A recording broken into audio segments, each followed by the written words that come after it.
welcome back to another episode of Balancing Business and Babies. I have got with me today the absolutely fabulous Reena Watts from the Better Call Daddy podcast. Reena has done quite a few speaking engagements in the past, but she is a podcaster and a podcast producer as well. So if I'm going to let Reena introduce herself and tell you a little bit about her. Hi, Reena. Hi, nice to meet you. Nice to meet you. Lovely to be here. I wanted to say lovely because I heard Yes. you use that word in another introduction. I just love your accent. I'm excited to be broadcasting across the pond. It's so lovely to Thank you have so much you. for having me. We were just having a conversation. I just said before I hit record, I said we should have been recording that conversation because Rena's obviously up in America. I am UK. And telling her that one of my bucket list is to come to America and see some of the wildlife and some of the beauty that they've got over there. But it's not something we tend to have that much of unless it's in a zoo or a safari park in this country. We've got pigeons and that's about it. That's not that exciting.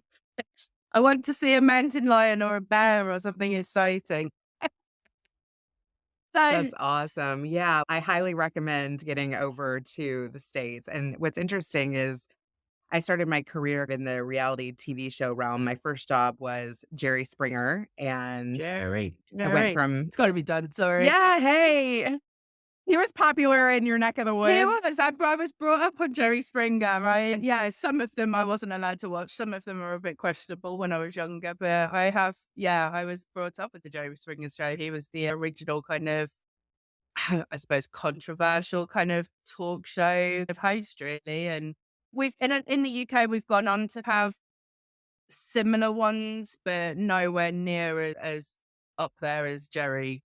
It was just a whole new level of conversation sometimes on his show. But yeah, That is cool that there have been other versions of people trying to do that. I agree with you though. There was no show like that, and I believe really that kind of was the forefront of reality TV. yeah, yeah, I think so. And so I went from working in that environment, the talk show scene, and learning how to cast guests and get people to do crazy things on national television to moving to LA after I worked on that show and, yeah, working on a bunch of different reality shows. So, I moved there, like, literally as the internet was starting. So, I went from, like, booking guests on the telephone where people used to call in 1-800-96-JERRY, and they would leave a message with their story, and we would call them back and see if we could get the people involved in their story to come on. And we also had to try to bust out the stories and see if they were even true, to then moving to LA and the internet. Really, I was at Jerry from 2001 to 2003, so the majority of our leads were people calling in and telling their story. It's funny, when we started getting internet leads, I was even like, "Is this gonna work?" Like, it seemed so foreign, And now you and can't. And so, yeah, now I I bet went you can't imagine doing the reverse now of phoning people and doing it's flipped completely now, hasn't it? completely. Like, now I feel like people don't even answer the phone, like, they have to know you to pick up. Yeah, definitely. You see a number that you don't know and it's like, nope, not talking to you. My thing is Yeah. if they know me, they'll text me. 100%. And two, you've got to be very savvy on social media. I really have seen like a lot of the behind the scenes of casting because I went from getting people on that show to then working on Nanny 911 and finding families that wanted to share. That's Brilliant. another Yeah. British tie. Yeah, Yeah, definitely. some of those Yeah. nannies were British, but we had the Nanny Central. And then each week, one of the nannies was like dispersed to a family based on the family challenges. Each nanny had specialties of what they specialized in. And yeah, that casting was totally different because we invade their home, we observe their behavior. The nanny comes up with a plan for the family, works with the family. So that was like a lot different because we were like in their space a lot longer. Jerry was like, you talk to him on the phone for a week or two, you make him your best friend, you try to gather up the people. So that was really interesting. So yeah, I worked on Nanny 911. And it's funny too. I feel like some of the shows I worked with went alongside, like, the chapters of my life. Like, when I was single and partying and working at Jerry Springer, like, The Office and my life were very similar. Yeah. And then when I worked at Nanny, I was, like, getting ready to meet my husband and thinking about marriage and thinking about what I want my household to look like and learning rules. What's really funny is that all of this footage that I was a post-production supervisor on that show, so I watched thousands of hours of footage of nannies helping families on out of control children. And I got married and had a kid within the first year and could not toilet train that kid until he was 4. So it did not matter how much footage I watched of, like, how to get your kid on a plan. Yeah. I read so many books. I read so many articles about different things. And I actually was really lucky with my son. He kind of toilet trained himself. He literally, I left it in the room one day and he walked over and he just used it and that was it. And I was like, oh, okay, that was easy. The only thing was he stood up for everything. He wouldn't sit on the potty. So that was my only struggle. But other than that, he pretty much did it himself. But yeah, you can get told stuff by other parents and coaches and groups, and your kid's going to do what he wants to do at the end of the day. And you've just got to go with it, really. It's can be difficult. Oh, man, it's really funny that you said that because that really ties back to working in television. Like, you can talk to these people that wanna be on the show, and they can love you, and you can talk to them in the green room right before they go out there and practice how it's gonna unfold, and the moment they get on stage, no matter what they've told you, they can ultimately choose to do whatever they want. Yeah. Yeah. Yeah. Definitely. And I think parenting is like that. You really try to do the right things and you try to model good behavior and you try to apologize when you make mistakes. And sometimes your kids do things and you're like, where did you get that from? Who are Yeah. you? Yeah. My little boy, he's 4 next month. And Oh, yeah, don't go, oh, he's lovely, but he's a nightmare. I have to be careful sometimes with how I say this because I don't want to risk offending anyone, but he is a proper little boy. He's into climbing stuff, dirt, jumping on things. He wants to wrestle with his dad. He's a proper, yeah, just a proper boy, boisterous boy. And yeah, he's lovely, but he's hard work. I have a 4-year-old too. So my kids, I have 4 kids ranging from 15 to 4. So we had 3 close together. We went and knock out that chapter and then we went on date night for about 7 years and then another one came when I was close to 40. I have a 15, 13, 11, and 4.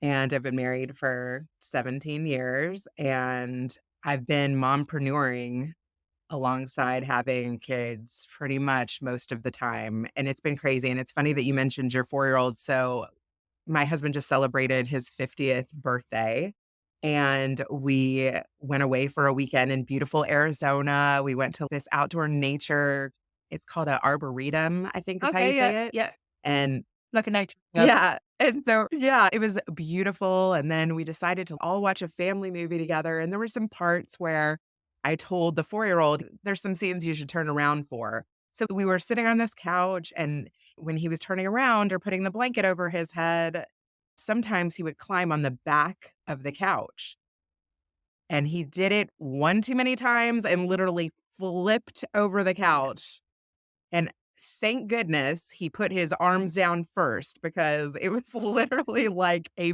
flip. Yeah. And he walked away without a scratch, but we all about had a heart attack. Let's just say we didn't finish the end of the movie. Yeah. No, that's sounds Panic. exactly like my son. It doesn't matter how many times I say to him, "Get off the sofa, get off the table, get off whatever it is you're climbing on. You're gonna fall." He will fall, and yeah, he's covered head to foot in bruises. He just literally falls off everything. But he's 2 minutes later, he's back up it again, and I just think, why? Why do I bother? It's just he won't. Yeah, I had a God moment where I was like, thank you. That was a miracle. Yeah, It can happen so so quick. quick. Yeah. Yeah. And they don't register at all, do they? That they've just like literally put their lives in danger and that something really bad could have happened. They just don't, it doesn't register with them at all, does it? It's fascinating, really, how they work, children. But yeah, my little boy's got no fear at It's all been of anything. I've had a couple with the no fear factor. And it's funny because my oldest, he needed glasses at 3 and I didn't figure it out right away. Oh, it's so cute. I love kids in glasses. I think there's nothing cuter than kids in glasses. I just think they're adorable. Yeah, he had eyes of an 8-year-old, I think, at Oh, 3, and I did not realize either, except for, like, when I started taking pictures of him, and then I noticed he, like, wasn't looking straight at me.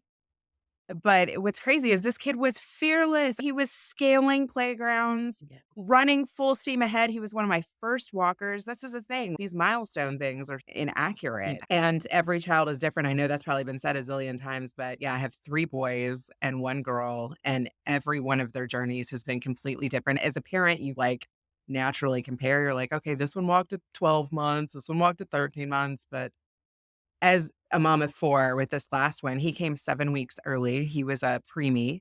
He was a 3-pounder Gosh. and a total miracle. It was so crazy. Like, actually, my oldest was home from school with strep, and I was like, "I think I missed a doctor's appointment." You just as a mom, you're juggling so many things, and so I literally just called the doctor because I don't know too, like, the first 3 pregnancies went off without a hitch. No complications, full term, 7-pounders, all 3 of them. But this baby, I only felt it moving either when I ate something or, like, when I was laying down at night, and so I just felt like something was off, and so I took my kid to the doctor to my OB when he had strep, and that day, they were like, "Don't go to lunch, don't go pick up your other children, go directly to the hospital." And then they observed me overnight, and I had an emergency C-section. Yeah, it was really crazy. It's such a miracle situation.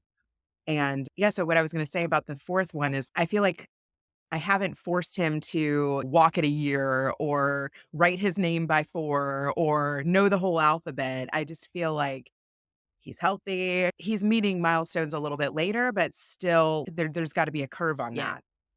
Yeah.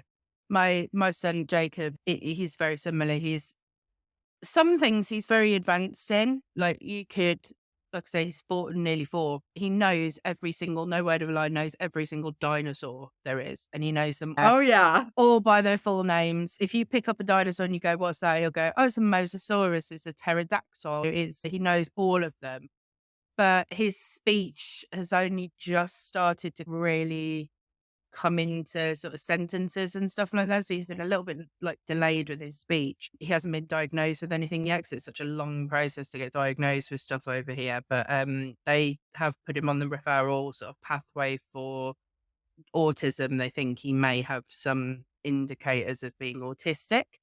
Um, but yeah, he's sometimes I think, like you said, the milestones. I know they've got to have a cut off with them to be able to go, there's a problem, but I think they do put a little bit too much pressure on mums to meet milestones, and all children do develop at different ages. And like I say, he might just be a little bit of a late developer and he'll suddenly bloom this year and come out of his shell, and maybe he won't.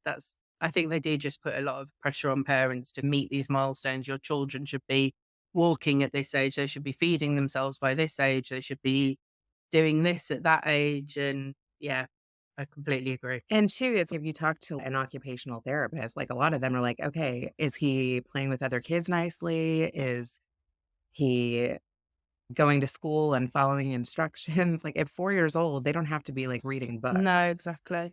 They need to be playing and having fun and being interested and wanting to know all the dinosaur names. I think Yeah. that. And, oh, you know what? We have a special guest. Come say hi. I'm talking about you. Hello. Whoops, I just spilled my coffee on you. Sorry. Hold on. I want him to say a quick hello. Here. You're more You than wanna come get wet now? welcome. That's the whole point of the Here. podcast. You don't wanna get wet? Hold on. Did your daddy get you up? He's gonna have to get you dressed too. Yes, so we got mompreneur at its finest because this is what it's like, Yeah. spilling coffee in your lap, saying hi to 4-year-olds. My husband was traveling all week for work, and I usually was doing the afternoon pickup, and he was so kind to drop the kids before work. I've been, like, single parenting all week. I actually heard you talk about this with another Yeah. guest, like, where her husband was traveling, like, over 100 days a In year. the army, she was a Oh my god. military wife. I don't know how they do it. Yeah. He said, "Why did you spill your coffee?" Because that's life. Yeah, I try to do it all while they're at school, and it's funny because with my first kid, I was just completely overtaken by being a mom. I left Hollywood. Me and my husband actually met online. I was on the 3rd season of Nanny 911. I worked nights.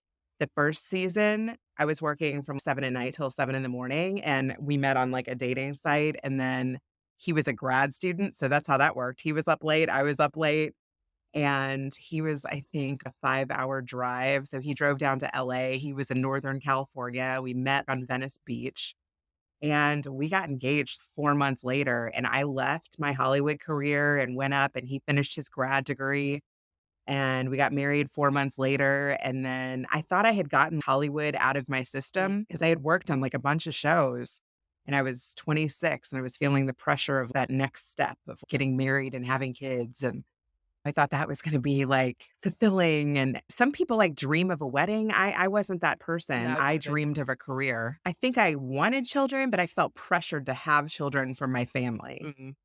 and society. Oh, yeah, definitely. And so I started going to family events around 25 and everybody's, "Oh, are you dating anyone? Are you married? Are you thinking about getting married?" It's, yes, I have no problem dating anyone. And I just felt like people like wanted to set me up. And I was like going from family event to family event and people are like wanting to match make me. And so I was, okay, I obviously need to bring someone home at this point. I met my husband online and we got married within 8 months. And then I moved to Northern California. He finished his grad degree and got a job in Silicon Valley, and then literally we had 3 kids in 4 years, almost 5 years, and I was really overtaken by becoming a mom. Like, I didn't get my first babysitter until my first kid was close to 2. Yeah. And then when the second one came, I'm like, "Okay, we need babysitters, I need a part-time job, I need balance, this is crazy." Yeah. I've had 1 night away in 4 years from my son. There you Yeah. go. It's just consumed me. I It consumed me too. Yeah. I was overtaken. When I say I would n I've nursed all of my kids way too long, in my opinion. Like, this last kid, I could not get off of me until he was 4, and the string that what is it? The straw that broke the camel's back? Yeah. I was drinking an iced coffee, like, out of a glass jar. You know how Starbucks has the glass iced coffees? And I was taking a sip, and he threw a ball just at the perfect time to literally break my front tooth. No, no. And I was like, "Okay, you're out of my room. We're done nursing. I am pissed. Tonight's the night, buddy. It's over. Yeah. Love Oh, you. This is over." you can imagine. What moms sacrifice for their kids? I mean, their bodies, their, nursing, Yeah. breaking their tooth, rearranging your schedules. You get a lot too back, but I think there's so much I did not know going in of what this was gonna be like. No. Nothing can prepare you for it. Oh, not at all. I don't know how true this is, but I heard something the other day on social media, so probably isn't true, but I still thought it was nice anyway. There's this thing going around on social media saying, mums, you need to get, it sounds rude, but you need to get your pink back, your pink color back. And I thought, what the fuck are they talking about? What are you talking about? Get your pink back. And basically, it's to do with flamingos. Have you ever seen flamingos that aren't pink? They're like a whitey kind of color. And They don't eat enough shrimp? it's female flamingos that are like white in color. They go grey color rather than being pink. And they're the mum flamingos. They're ones that have had children. When they've had baby flamingos, they lose their pink color. And I don't know why. Same. Yeah, as soon as they become a mum, they lose this kind of like pretty pink color that they've had. And they turn like a grey kind of white color. So there's this thing going around on social media now saying that parents and mums, we need to start getting our pink feathers back and our pink color back and become our own people rather than just mum as well. That we need to start remembering that we're Rena and Lucy, not just mummy, which I thought, actually, 100%. I think you do forget that you're a person as well sometimes when you've had children. Not only that, but I feel like there's also so much pressure to contribute monetarily. Like, I've had a hard time when I am not making money, Uh, like, feeling okay just being a mom. And I inched my way back into doing that after I stayed home for the first couple of years with my first one in a couple of different ways. It's funny, when I was pregnant with my first kid, I decided to take an editing course because I had worked as a post-production supervisor, but I never really did the editing. I worked as an assistant editor on a show too, but it was more of just like loading the footage and not really organizing it or cutting it creatively. And so I was like, I've worked with editors on multiple shows. Like, I want to be able to push the buttons. And yeah, I took an editing course, Final Cut Pro, and I loved it. And then I ended up taking another one just to go deeper into more things that I could do. And then I had another kid, so I ended up cutting that second class short. What's funny about that too is me and my husband did date night for 7 years. We did improv in Chicago at, Second City, and we did the first 2 levels, and then the 3rd level, I went into labor early. Oh, So, no. you as a mom, I feel like that's an underlying theme. It's continue to learn new things, continue to lean into your interests and find things that you love doing and see if you can make some money at it, and realize that sometimes it might be cut short or Yeah. you might have to end early. Yeah, definitely. Yeah. Yeah. I've started for my own thing. I thought I can tie it in with my business as well, but I actually really enjoyed it because I'm a bit of a geek with like tech. So I started learning to code. I wanted to teach myself how to code, and I've got halfway through the course, and I've had to like I keep having to put it back because I've got work to do when Jacob is at school. So obviously I can't do my course then. And then when he comes home from school, I'm obviously playing with him, cooking, feeding, doing all of this with him. Then I'm doing bedtime. And I don't really have to, and I can't be asked to do it when I'm in the evening because then that's mine and my husband's time. So I just haven't found the time to squish this little course that I want to do in. And I need to really just try and carve out a couple of hours a week for myself to get my head down and do it really.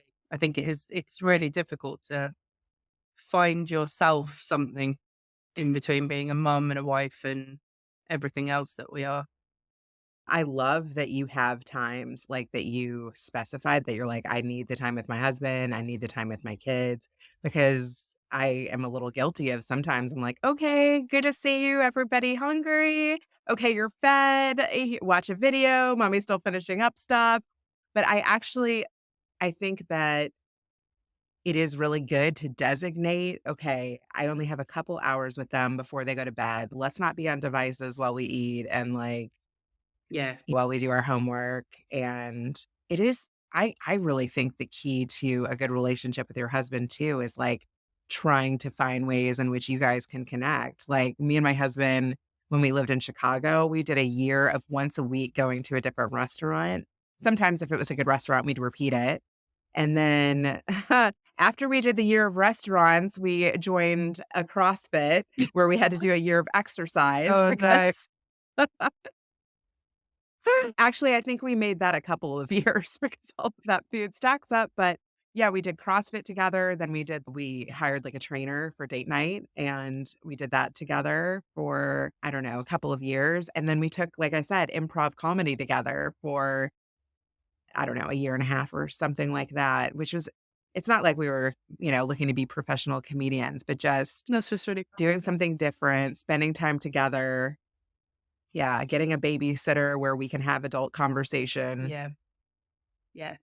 I can imagine the improv conversations. Those are quite I don't think I'd have the bottle to do an improv class, to be honest. It's not something I don't think I'm quick enough for improv. I'm one of these people that when you having an argument with someone, I come up with a really good thing about 10 days later and think, oh, I should have said that to them. That was a really good comeback. I'm one of those people, but it's a week later and it's no good anymore. So I don't think I'd work. I love that you brought that I up. wouldn't I work I very had well one in of those improv. situations. But you're improving right now, and what I learned about improv too True. is just whatever you say, whatever you come back with, if you believe it, other people will believe it too. It's like going all in on believing that what you say is true or important. Yeah.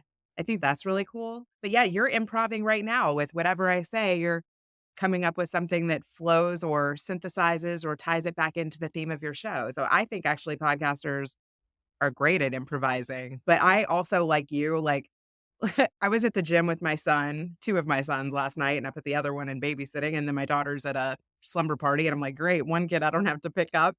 And this lady 4 machines away from me at the gym was like, "Are you just gonna text between sets?" And I had seen her ask somebody else to get off the machine that she was on. There was like a dad and 2 sons working out on the machine that she was on, and she asked them to get off. And I was like, if I would have known that you wanted this machine, I would have done one more set and gotten off. I had no idea that 4 machines away, you were eyeing this one. So that's what I said. And then I think even just from, I don't know, the way I said it or the tone I said it, she stormed off. I was like, "But wait, you didn't get your set in." And I was, like, thinking of all of the other funny comebacks, but she was gone, and my son let it go. Yes. That's my husband's favorite thing to me. Let it go. I like a dog with a bone. Yes, that really is true too. That is something that I have learned through parenting is you really gotta stop and think, "Is this gonna make the situation better, or should I just let it go?" Pick your battles. Big time. I'm having a major thing with my son at the moment. Like I say, I think it's probably going on to the autism thing, but he's really bad with food. And I'm really struggling to get him. We've just been told he's got to go on iron tablets because he's got an iron deficiency and it's because he's not eating very well. He's got specific foods that he likes and that's it. And he just sticks with it. But it's not the right sort of food that he needs to be eating. And I went on TikTok the other day, like having a meltdown on TikTok. I was going, I don't know what to do. I need some help. He won't eat. And eventually people kept saying to me, they just calmed me down and they said, look, just give him what he wants. At the end of the day, he's a good weight. He's not malnourished. Yeah, okay, he needs a little bit of vitamins, but he'll get round to it. He'll eat when he's ready. When he's hungry, he'll eat. Just give him what he wants within reason. And as long as he's having something, it's better than nothing. Yeah, it's finding your balance and your battles basically between having this like really stroppy 4-year-old and giving them something to eat. So I just kind I'm curious, like, how did you discover that? My husband actually recently found out that he was iron deficient, but he's one of these guys that wants to know all of the best ways to be healthy. So he got some crazy evaluation where he got his blood drawn. And I'm so bad about going to the doctor, but yeah, he actually has hit 50 and he's midlife crisis, wants to know like how he can stay youthful. He wanted to know his hormone levels and all these things. He got some extensive tests. So that's how he found out. And he eats a lot of steak. He's like, how come I'm iron deficient? So that's interesting. I would never think to even be like, hey, can you look into that? When you're pregnant, it happened to me. yeah. It happened. I did we found out because my Jacob had been coming home. We'd been getting reports he goes to preschool, and they were saying to me when I was picking him up at school time that he'd been saying he was tired a lot. And I thought, Mm. he's sleeping. So he's not, yeah, okay, he might wake up once in the night for a bottle or to go to the toilet. He wants a drink or juice or whatever. But other than that, he's sleeping from 8 o'clock at night until 7 o'clock in the morning. So I'm thinking he shouldn't really be that tired. So I was getting these reports from school, and then he'd come home from school and he'd be sitting there and then he'd just look at me and he'd go, Mummy, I'm tired. Mummy, I'm so tired. And I started thinking, I don't think you should be this tired, really. You're 4 and you're not running around full of energy. And there was that. And then he's had on his shin, he's got 3 or 4 little bruises in a line, which have come about from him obviously climbing on furniture or he's bumped it when he fell over. But the actual bruises themselves have been there for about 4 months now and they haven't disappeared. Oh my Yeah, gosh. they're not the same. They're not like from the same injury that he keeps doing over and over again. They're not like, it's not like a bruise, then it fades, then it's a new bruise, and he's just done it in the same place. These are like a bruise that's happened once and they're not gone. It's just never disappeared. So I took him to the doctor about it and I said, I don't know whether the bruises are linked to the tiredness or whether they're separate things. But obviously in my head, I was really panicking about the fact that he was saying he was tired and he'd got these persistent bruises because I was thinking leukemia was the first thing I was thinking, to be honest. That was like massively going in my head. I massively overthink. But if you Google sort of symptoms of leukemia, it can come from bruising, like persistent bruising and tiredness. So that was in my head. And then we took him to the doctors. Fortunately, it wasn't anything that serious, but they did pick up that he got an iron and vitamin D deficiency. So he's on those tablets now for 3 months. He's got to go on them for 3 times a day for 3 months. So he's very Yeah, my low. husband had to take vitamins too. Apparently, if you're vitamin C deficient, you don't, what is it, like process You iron, don't, yeah, absorb it very something well. like that. Yeah, Absorb yeah, it. Yeah. yeah, He's doing that too. Interesting. yeah.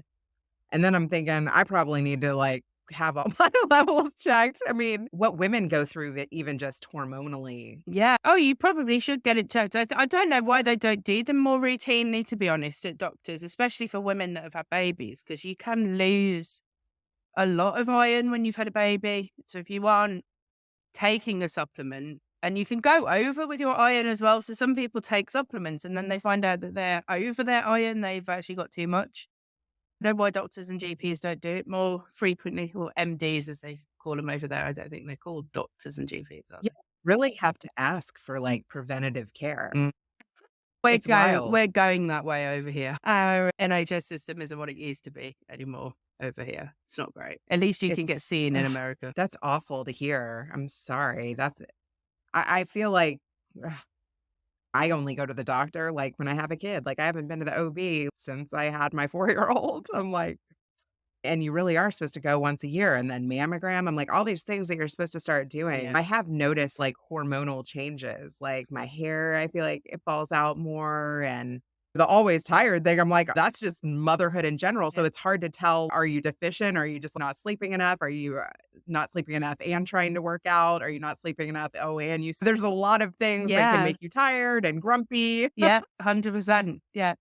But definitely get it checked out because it could be something, but it might not be. Yeah, so like you, when my kids are at school, I'm juggling like scheduling podcast recordings, which bring me so much joy and I'm having so much fun connecting with another mom. I Okay. feel like that is so much more than creating content. It's Oh, I like hate it. an accountability partner. Yeah. It's like a therapist. It makes you feel like, okay, other people are experiencing what I'm experiencing and they can do it and I can do it. I love podcasting, Um, and what's amazing about it is it's just from creating content and doing it well. And I see you're using a Squadcast and you have a producer because I heard you say somebody's name. Putting out a professional product that leads to you being able to help others do that. And it also leads to opportunities. yeah. It makes you a better speaker. It makes you understand technology better, which is something that you're aiming to do. It teaches you marketing and how to put yourself out there and what kind of messaging even works and resonates and creating titles and summaries and all of these things that you don't even think about when you first start hitting record. Yeah. There's so much to it. To be honest, the reason I started podcasting was to like for creating content. It was another way of, because my business is, I don't have a producer. I produce this, I edit it, I do everything on my podcast. Oh, Yeah. cool. Yeah. I do this for other people. So I felt a little bit like I can't manage or produce someone else's podcast if I don't really have my own. So I thought I need to do my own so that I can show them and say, yes, I've got my own. This is what we're doing. This is mine. And this is what it sounds like and looks like and stuff like that. But it was another way of producing content for me. It was another way of kind of marketing myself. But I needed to put myself out there a little bit more on social media as well, and not just put standard kind of graphics and things like that. I needed to do a little bit more video content and actually put my face out there. And I wasn't really comfortable doing that until I started podcasting. And now I'm just like, yeah, I'll do a video. It's put my Yeah, confidence level back up again a little bit more. 100%. I feel like the more reps you do, the more comfortable you get. Yeah. Even before we popped on here, I was like, do I need to put on makeup at 7:30 in the morning? Yeah. Like in the beginning, I feel like you like want to look perfect, you want to sound perfect, you're like sitting differently, but the more you're able to relax and be yourself and be real, people feel that. They connect to that even more. And even with the graphics thing, it's funny when I do branded graphics and I drop my logo in the video or I put, a skin around it and make it look branded. I feel like those graphics don't even do as well as if I just shoot a behind the scenes shot and say, "Hey, we recorded today. This is a blast. It's coming soon." Those do better than like the beautiful branded headshot ones. 100%. Yeah. I think they do. If you look at social media now, more like UGC style stuff, and more people are looking at more natural and more normal kind of productions of things now. I think everyone's a little bit fed up with the over kind of enhanced production style kind of content that's been out there, and they want more real and more stuff that they can go, oh my God, they're like me. They talk like I do. They look like I do. I think that's what people are looking for now. Even some of my followers have messaged me recently and they're like, I love that you shared pictures from your husband's 50th. I love that you shared your 4-year-old learning how to roller skate and tripping in his skates. Yeah. I love that, you took a picture of you and your husband at a comedy club for your birthday. Like, people want to know, what are you doing when you're not being professional? Yeah, exactly. Exactly. So your podcast, the Better Call Daddy podcast, so we'll stick on the podcasting theme. Obviously, you have various different conversations on the Better Call Daddy podcast. What would you say is your most memorable kind of show or conversation that you've had on your show? What do you think sticks out in your mind when you think about your show? It was extremely validating to be able to interview Jerry Springer before he passed away. Yeah. That to me was like a God moment. I hadn't talked to him since I was a kid. He was like, I remember you when you were a kid. It was my first job out of college. Like, he knew me at 21 years old. And to catch up with him now as a mom of 4 and having been married for 17 years, Yeah. it was amazing. And I always had these questions in the back of my mind. Did he know what it was like to pull that off? He'd come in for just the tapings. Like, he really wasn't involved in picking the guests, putting together the order of who was going to be on the show. We briefed him backstage and told him the names of the people and who they wanted to be with, who they wanted to leave the show with. But he was such a natural and he had it down to such an art. Yeah. He didn't even really need to know their stories. I can imagine yeah, Jerry Springer's. How long ago was it when he passed away? Because it's one of those things that it doesn't It's seem like been that. a little under a year. It's been about 10 months. Yeah. As I say, it wasn't that long ago, really, was it, when he passed away?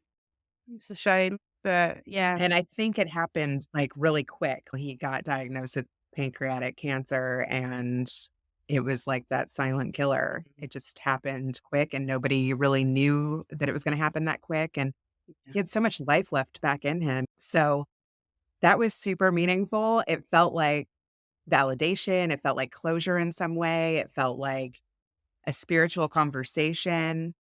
And the last thing that he said to me was, "I'll remember you when you're famous." I was like, "Wow, that felt like a blessing, Jerry. Thank you." And That's an honor that was coming from pretty someone like cool. him, yeah, because he's certainly whatever it was that he was trying to achieve, he certainly achieved something of some level anyway with TV, and he was the first of, like I say, people have come since to do real talk shows and certainly tried to copy Jerry, and I don't think anyone has met it or even come close to it, to be honest. He was like an entity all to himself, Jerry Springer, on TV.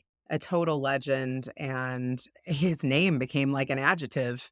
Oh, Like, people still, when you're not talking about, I remember when I was at school, for example, if a fight broke out in a playground, you'd always have some little kid that wouldn't be old enough to watch Jerry Springer, but you'd always have some little kid in the fight going like this, and it'd be like, what? That's not even anything to do with what's going on. But yeah, everyone knows Jerry Springer, even if you've never seen a show. Everyone knew Jerry Springer.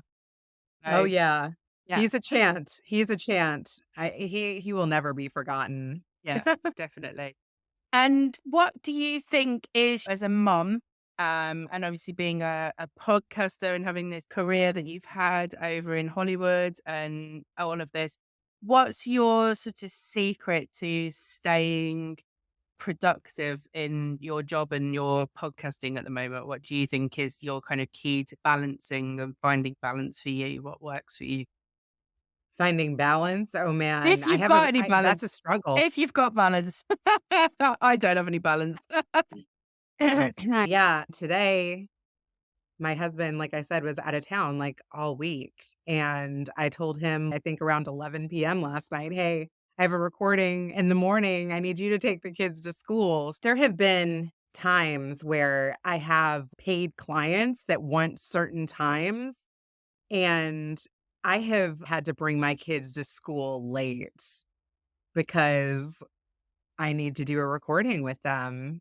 and I work my schedule and put my client's schedule first. And, if my husband had to be at the office and he couldn't take them, yeah, I've kept kids home before. Oh man, in the summertime too, with camp schedules being crazy and vacation schedules being crazy, it is a juggle. Sometimes my kids watch each other. So I guess trying to achieve balance looks like for me only taking the amount of work that I know I can juggle and not taking work that would take up too much time where I wouldn't be able to pull it off while they're at school. Yeah.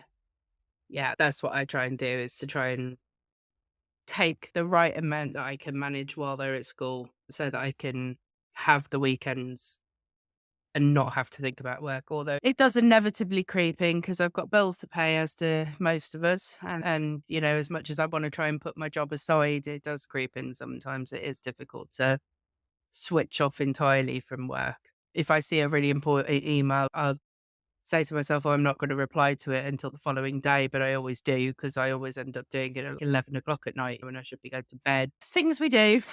You have to do it Yeah, that sometimes. also is a bad habit of mine is that I'll get them to bed at a reasonable hour and I'm like, should I do a little bit more work or should I get sleep? Yeah, It's a constant asking myself, which is more important? yeah, Sleep? Should I do it in the morning? Is it's actually better for me to stay up and get it done? yeah. But I always regret it the next day. And another trap I fall into, it's like if I don't get enough sleep, then I don't get to the gym, then I don't eat the right things. And then it's just me constantly battling that as well. It's choose the healthier habit. Go to sleep, get up early, try to work out before the coffee or have a coffee and then immediately work out because if I put the workout off, I won't do it. Yeah, I'm exactly the same. I'm a night owl as well. I said on my last episode, I've got to try and get in the habit of going to sleep earlier though, because I hate getting up in the morning. I'm the same. I'm really the same. I love you and that's why I'm on at this hour. But even with my clients, I usually try to not schedule recordings with clients before 10. Yeah, that's what I tried, but it never works. Never works. We try our best.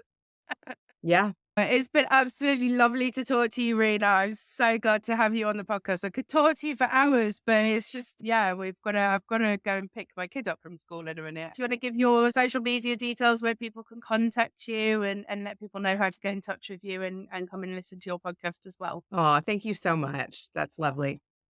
I am the host of the Better Call Daddy show, and you can find me at bettercalldaddy.com. I love connecting with daddy's girls and inspirational fathers or anybody that has a little bit of daddy drama. And I also am a LinkedIn-aholic. I spend a lot of time there. So if you want to reach out to me, you can find me at Reena Freidman Watts on LinkedIn, Instagram, Twitter, all under the same name. Perfect. And I will put Rena's details in the show notes for everyone as well. And the Better Call Daddy podcast will be in there as well. So yeah, it's been an absolute pleasure to talk to you, Reena. Thank you so much for coming on and thank you. We meet again. Yeah, definitely. And I will see everyone next week for the next episode. Thank you. Bye.